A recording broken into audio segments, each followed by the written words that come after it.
মাছে ভাতে বাঙালি আমরা, বিশেষ করে লাঞ্চে আমাদের মাছ চাই। তো রান্নায় হাতেখড়ি থেকে আজ আমি লিজা তোমাদের কাছে নিয়ে চলে এসেছি অল্প সময়ে স্বাদে অতুলনীয়, ঘরে থাকা খুব সাধারণ উপকরণ দিয়ে তৈরি অন্য স্টাইলের একটা মাছের রেসিপি।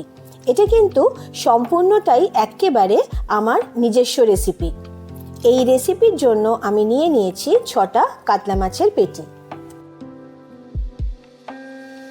এবার আমি এই 6 পিস মাছের মধ্যে দিয়ে দিচ্ছি অল্প পরিমাণে নুন। এবার দিয়ে দিচ্ছি পরিমাণ মতো হলুদ। এবার টেবিল চামচের 1 চামচ দিয়ে দিচ্ছি বেসন, আর টেবিল চামচের 1 চামচ দিয়ে দিলাম কর্নফ্লাওয়ার। দিয়ে দিচ্ছি অল্প পরিমাণে সরষের তেল। এবার দিয়ে দিলাম একটা ডিম আমার মাছের পরিমাণ অনুযায়ী। এক্ষেত্রে একটা কথা বলে রাখি, যারা ডিম খাও না তারা ডিম ছাড়াই এই রেসিপি করতে পারো। এবার আমি কি করছি, মাছগুলোর সাথে যে উপকরণগুলো দিয়েছিলাম সেগুলো ভালোভাবে মিশিয়ে একটু মেখে নিচ্ছি। এক্ষেত্রে যদি তোমরা মনে করো যে মাছের মধ্যে আরেকটু কর্নফ্লাওয়ার আর বেসন দেওয়ার প্রয়োজন আছে, তাহলে তোমরা দিয়ে নিতে পারো। এর নির্দিষ্ট কোনো মাপ কিন্তু নাই। এদিকে আমি একটু কড়াই বসিয়ে নিয়েছি আর মাছগুলোকে একটু ম্যারিনেট করে রেখে দিয়েছি। দিয়ে দিচ্ছি সর্ষের তেল। সরু করে কেটে রাখা পেঁয়াজ 3টে আমি ভাজতে দিয়ে দিলাম। এগুলোকে আমি বেরেস্তা করে রেখে দেবো।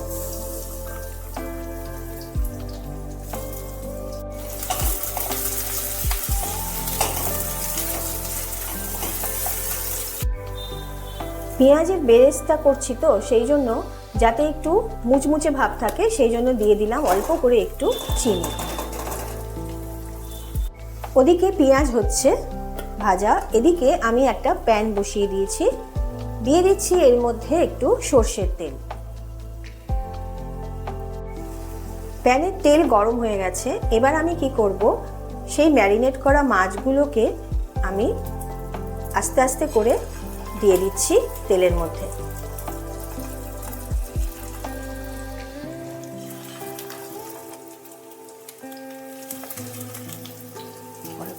এইবার আমি ওপর থেকে দিয়ে দিচ্ছি একটু করে চিজ। প্রত্যেকটা মাছের ওপর একটু করে চিজ আমি দিয়ে দিচ্ছি। গ্যাসের ওভেনের ফ্লেম সিম করা আছে। আমি 1 মিনিটের জন্য একটু চাপা দিয়ে দিচ্ছি। এদিকে পেঁয়াজ ভাজাও আমার প্রায় হয়ে এসেছে। পেঁয়াজ ভাজা আমার রেডি হয়ে গেছে, আমি তুলে নিচ্ছি।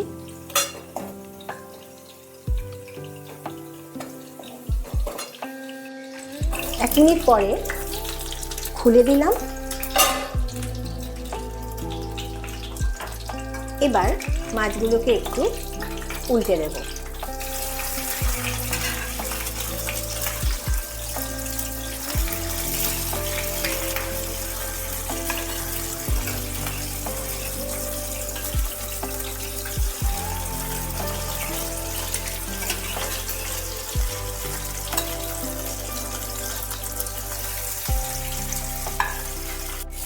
এবার মাছগুলোকে আমি তুলে নিচ্ছি।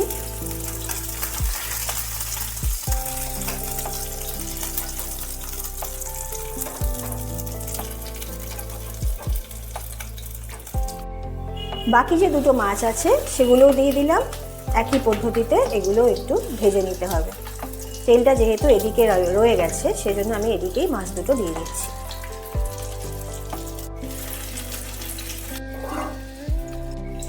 দিয়ে দিচ্ছি বাকি তেলের মধ্যে রসুন কুচি। একটু পরিমাণ মতো দিতে হবে, আমার 6টা মাছ আছে সেই পরিমাণ অনুযায়ী আমি দিয়ে দিলাম। আর দিয়ে দিচ্ছি আদা কুচি একটু। বড় একটা টমেটো স্লাইস করে কেটে এর মধ্যে দিয়ে দিলাম। এবার একটু একসাথে করে ভেজে নিচ্ছি।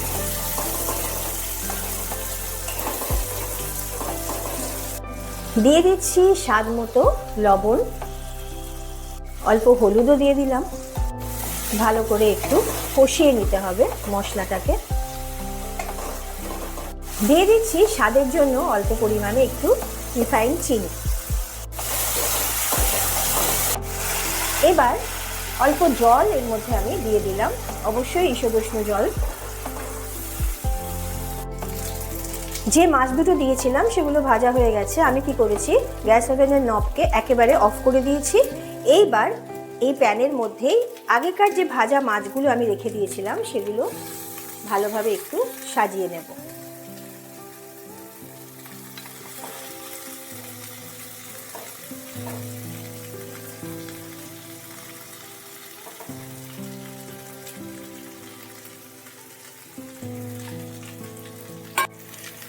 এই যে কারিটা আমি রেডি করেছিলাম এটাও আমার হয়ে গেছে। আমি গ্যাস ওভেন ওটাও বন্ধ করে দিয়েছি। এইবার আস্তে করে আমি এর ওপর ঢেলে দিচ্ছি এটা।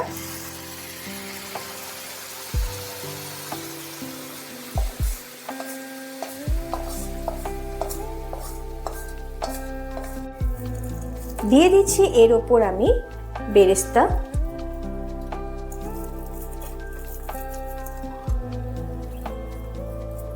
একটা নতুন স্বাদের মাছের রান্না তোমাদের সাথে আজকে আমি শেয়ার করে নিলাম। এটা আমি খুব কম করি, আর কাতলা মাছের পেটি দিয়ে করলে এটা বেশি ভালো হয়। এমন নয় কি অন্য মাছ দিয়ে করা যাবে না বা অন্য পিস দিয়ে করা যাবে না। তোমরা যদি মনে করো তাহলে গাঁথা দিয়েও এটা করতে পারো।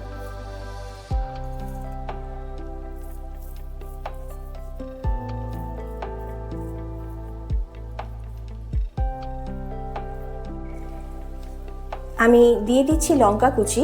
আমি কিন্তু ভেতরে কোনো ঝাল দিলাম না, কারণ আমরা ঝালটা একটু কমই খাই। যদি তোমরা মনে করো তাহলে একটু কাঁচা লঙ্কা বা যারা ধরো একটু পাকা লঙ্কা খেতে অভ্যস্ত বা ভালো লাগে তাদের জন্য বলছি, তারা কিন্তু পাকা লঙ্কার গুঁড়ো দিয়ে নিতে পারো।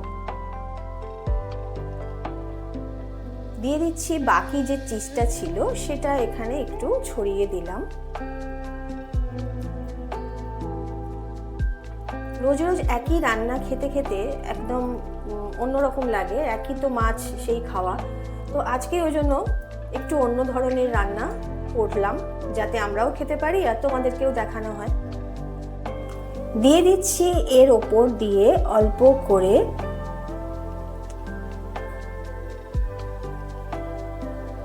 Green chilli sauce. রেডি হয়ে গেল তাহলে আজকে আমার রেসিপি ডিম কাতলা। তোমরা অবশ্যই খেয়ে আর বানিয়ে আমাকে কমেন্ট বক্সে জানিও কিরকম হয়েছে তোমাদের, কিরকম লাগলো খেতে তোমাদের। আর যারা নতুন আমার রান্নাঘরে প্রবেশ করেছো, যারা আমার চ্যানেল নিয়মিত দেখো, সকলকেই বলছি তোমরা কিন্তু আমাকে অতি অবশ্যই সাবস্ক্রাইব করে দিও।